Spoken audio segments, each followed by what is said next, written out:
एक पंडित जी भोजन करने बैठे तो सामने थाली पंडितानी ने दाल चावल साग रोटी रखी होगी, अचार वगैरह।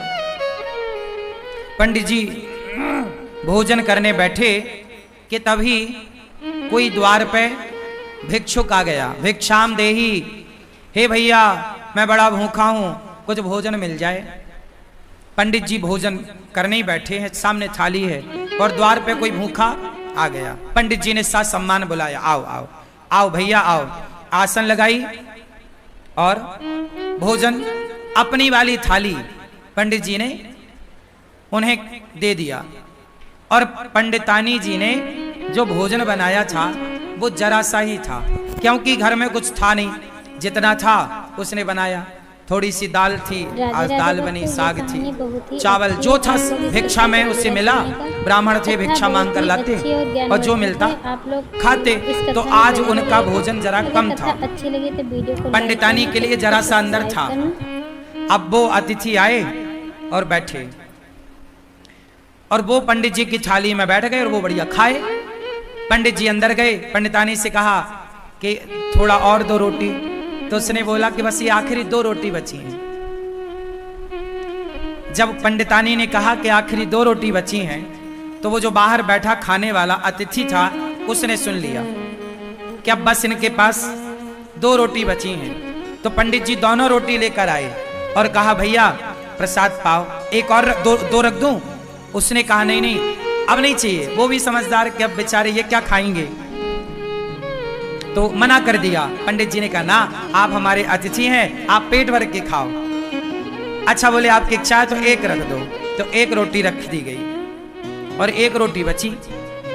अब वो अतिथि तो बढ़िया दाल चावल सब्जी रोटी खाकर 5 रोटी खाकर खुश था। पंडित जी की थाली में पंडितानी जी ने 4 रोटी रखी थी फर्स्ट में, 5 रोटी एक और मिल गई। 5 रोटी खा के उसका बढ़िया पेट भर गया, वो चला गया। अब दोनों पंडित पंडितानी बचे तो पूरे बर्तन लाके बाहर रखे और थाली लगाई 2।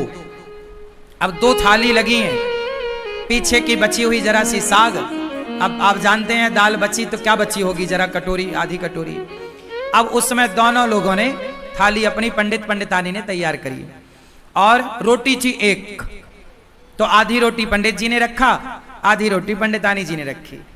और चावल जरा सा रहा होगा तो थोड़ा सा चावल आधा आधा उन्होंने रखा और उन्होंने प्रसाद पाया। अब ये सोचो कि आधी रोटी में क्या पेट भरता है। दिन भर से आदमी कुछ नहीं खाया, शाम को भी कुछ नहीं मिलना, एक ही बार खाना है और नाश्ता भी कुछ नहीं हुआ, आधी रोटी मिली। जैसे भोजन किया आधी रोटी का और जरा से चावल का और खा के ना उन्होंने हाथ धुले। तो उनके हाथ का जो धुलने का पानी था वो पहले के लोग ना आंगन में बाहर जाके हाथ धुलते थे, थाली में हाथ धुलने की परंपरा नहीं थी। आज भी हम लोग थाली में हाथ नहीं धुलते। आप लोग खाते हो थाली में हाथ निचोड़ देते हो, ये गलत परंपरा है। हाथ कभी थाली में नहीं धुलना चाहिए। थाली को खा लो, मतलब दाल चावल सब्जी रोटी एक एक दाना खा लो और थाली को धुलो, थाली पे हाथ मत धुलो। पंडित जी बाहर हाथ धुलने गए तो जहां उन्होंने हाथ धुला वहां एक छोटा पेड़ था। वहां पेड़ के पास ना एक नेवला था। क्या था? नेवला। सांप और नेवले की लड़ाई होती है ना, तो नेवला जीतता है, वो नेवला था। तो नेवला के पूंछ की तरफ पंडित जी के हाथ का धुलने का पानी गिरा और वो नेवले की पूंछ गीली हो गई। आधा पीछे का हिस्सा, पूंछ का हिस्सा गीला हुआ और जैसे ही पूंछ पे पानी गिरा उसके पूंछ का रंग सोने जैसा हो गया, सुनहरा। नेवले ने पूंछ देखी, पंडित जी से बात करी, पंडित जी आपने पानी डाला तो मेरा देखो ये रंग सुनहरा हो गया, सोने जैसा, मेरी पूंछ सोने जैसी हो गई। आप एक काम करो, मेरे पूरे शरीर में पानी डाल दो, मैं सुंदर हो जाऊंगा।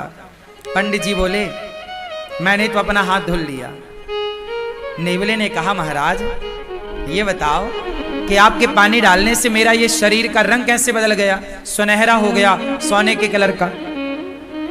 अब मुझे पूरा शरीर सोने का करना है, पूरा शरीर सोने की तरह चमके मेरा। आधा हो गया मेरा, आधा बताओ कैसे होगा। कल मैं आऊं, आप मेरे ऊपर फिर हाथ धुल देना। पंडित जी बोले नहीं। अब तुम जाओ धर्मराज युधिष्ठिर के राज्य में। धर्मराज युधिष्ठिर यज्ञ कर रहे हैं, उस यज्ञ में ब्राह्मण लोग भोजन कर रहे हैं। जाओ, जहां ब्राह्मण लोग भोजन करके हाथ धुलेंगे, धर्मराज युधिष्ठिर सबको अन्नदान कर रहे हैं, बहुत बड़ा यज्ञ हो रहा है। जाओ, यदि तुम्हारा किसी ब्राह्मण के हाथ धुलने के जल से यदि तुम्हारा शरीर सोने का हो जाए तो समझ लेना कि धर्मराज का यज्ञ पूरा हो गया। जाओ। अब वो नेवला बड़ा खुश धर्मराज युधिष्ठिर के राज्य में पहुंचा और जहां सारे ब्राह्मण भोजन करते और पानी से हाथ धुलते, एक अलग जगह पर नेवला जाके वहीं बैठ गया। हजारों नहीं लाखों ब्राह्मणों ने हाथ धुले, हजारों नहीं लाखों लोगों ने प्रसाद पाया, लेकिन नेवले का रंग सुनहरा नहीं हुआ। देखो, अर्जुन बोले कि देखो, अब राजाओं की एक सभा लगी। उस राजाओं की सभा में अर्जुन ने बोला, भीम भैया ने बोला, देखो आज तक के इतिहास में इतना बड़ा अन्नदान जितना बड़ा धर्मराज युधिष्ठिर ने किया, जितना बड़ा यज्ञ युधिष्ठिर ने किया, आज तक किसी ने नहीं किया। इतना बड़ा यज्ञ किसी ने नहीं किया, इतना बड़ा अन्नदान किसी ने नहीं किया, इतना सारा सोना चांदी हीरा मोती दान दिया युधिष्ठिर जी ने। तब नेवला बोल पड़ा, नेवला, ए भीम चुप रह। नेवला बोला, भीम भैया चुप रहो, कोई यज्ञ व्यज्ञ नहीं हुआ यहां। यज्ञ तो एक ब्राह्मण के घर में हुआ था। कौन हो तुम? नेवले को बुलाया। भीम भैया ने पूछा, तुम कौन हो? नेवले ने कहा, भैया मैं तो नेवला हूं। तो तुम्हारा ये शरीर सुनहरे का कैसे है? सोने का रंग सुनहरा कैसा? नेवला ऐसा तो नहीं होता, तुम्हारे ये बाल सोने जैसे चमक रहे हैं कैसे? उसने कहा, महाराज यहां पास में एक गांव है, उस गांव में एक पंडित पंडितानी रहते हैं। पंडित जी ने हाथ धोया तो उनके हाथ धोने का जो पानी गिरा वो मेरे शरीर पे गिरा, तो मेरा शरीर सोने का हो गया आधा। और उन्होंने कहा कि युधिष्ठिर के यज्ञ में जाओ, यदि तुम्हारा पूरा शरीर सोने का हो जाए तो समझ लेना कि उनका यज्ञ पूरा हो गया। और सुनो, तुम्हारा कोई यज्ञ पूरा नहीं हुआ, मैंने तो कब से बैठा गीला होता रहा, मेरा शरीर सोने का नहीं हुआ। और तुम कह रहे हो कि धर्मराज ने इतना बड़ा यज्ञ किया, इतना दान किया, वो पंडित जी ने जो हाथ धुले तो मेरा शरीर बदल गया, और तुम्हारे यहां तो इतने ब्राह्मण खाए, कुछ नहीं हुआ। इतना बड़ा यज्ञ किया, आज तक इतना बड़ा यज्ञ किसी ने नहीं किया। जब किसी ने नहीं किया तो इसका आधा शरीर सोने का कैसे हुआ? भाई इतना बड़ा यज्ञ तो किसी ने नहीं किया, और ये इसका शरीर पूरा सोने का यज्ञ में होगा, तो आधा शरीर जो इसका सोने का हुआ वो कैसे हुआ, मैं ये जानना चाहता हूं। तब भगवान कृष्ण बोले, नेवला तू ही बता। तब नेवले ने बताया कि महाराज मैं वहां गया, पंडित जी भोजन करने बैठे थे, कोई अतिथि आया तो अपनी थाली खिसकाई और आधी रोटी खाई, और संतोषजनक भाव से उन्होंने अतिथि को भोजन कराया, और जितना मिला ईश्वर का धन्यवाद देकर बिना शिकायत के और प्रसन्न चित्त से दोनों पति पत्नी आनंद से थे।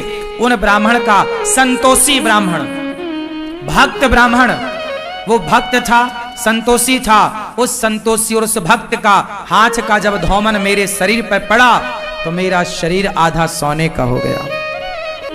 भगवान श्री कृष्ण भी उस सभा में बैठे थे। भगवान कृष्ण मुस्कुरा रहे हैं मंद मंद। अर्जुन गए, हे श्याम सुंदर, ये आप ही जानो ये नेवला कौन, ये क्या कह रहा है, आप बताओ कि यज्ञ पूरा हुआ कि नहीं। अब सब में ये कौतूहल हो गया ना कि भाई धर्मराज ने इतना पैसा खर्च किया पर इनका तो यज्ञ पूरा हुआ ही नहीं। नेवला कह रहा है कि जब तक पूरा शरीर सोने का नहीं होगा यज्ञ पूरा नहीं माना जाएगा। अब श्री कृष्ण से जब कहा गया तब भगवान श्री कृष्ण ने कहा कि सुनो, अभी आपका यज्ञ पूरा नहीं हुआ, इसलिए इसका शरीर सोने का नहीं हुआ। हो जाएगा पूरा तो इसका शरीर निश्चित सोने का होगा। अर्जुन बोले, प्रभु ये क्या है?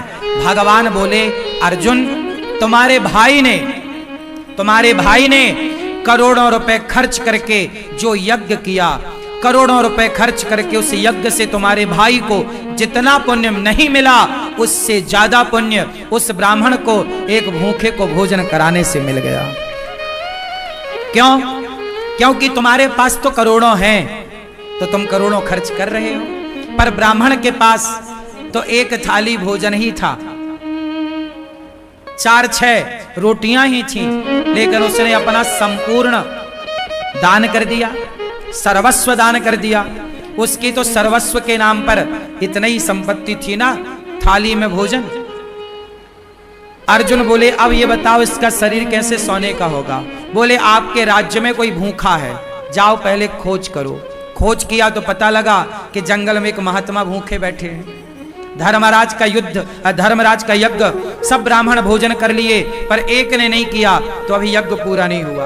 उस महात्मा को बुलाया गया, निवेदन किया गया, और जब वो आए और उन्हें भोजन कराया गया, और जब उन्होंने हाथ धुले तो उनके हाथ का धौमन इसके शरीर पे जाकर पड़ा, तो इसका पूरा शरीर सोने का हो गया, एक सा हो गया, पीछे से आगे तक सुनहरा हो गया पूरा। इसके बाल बिल्कुल सोने की तरह चमकने लग गए। घंटा बंधा था, टन टन टन टन करके बजने लग गया। युधिष्ठिर, आपका यज्ञ संपन्न हुआ। यज्ञ कब पूरा हुआ? जब भोजन कराया। कोई भी यज्ञ कर लो साहब, जब तक अन्नदान नहीं करोगे वो यज्ञ पूरा नहीं होगा। अन्नदान ही है। आप और किसी यज्ञ में उलझो मत, आप सीधा किसी भूखे को भोजन करा दो, वही सबसे बड़ा यज्ञ है। इसलिए गौरी गोपाल आश्रम में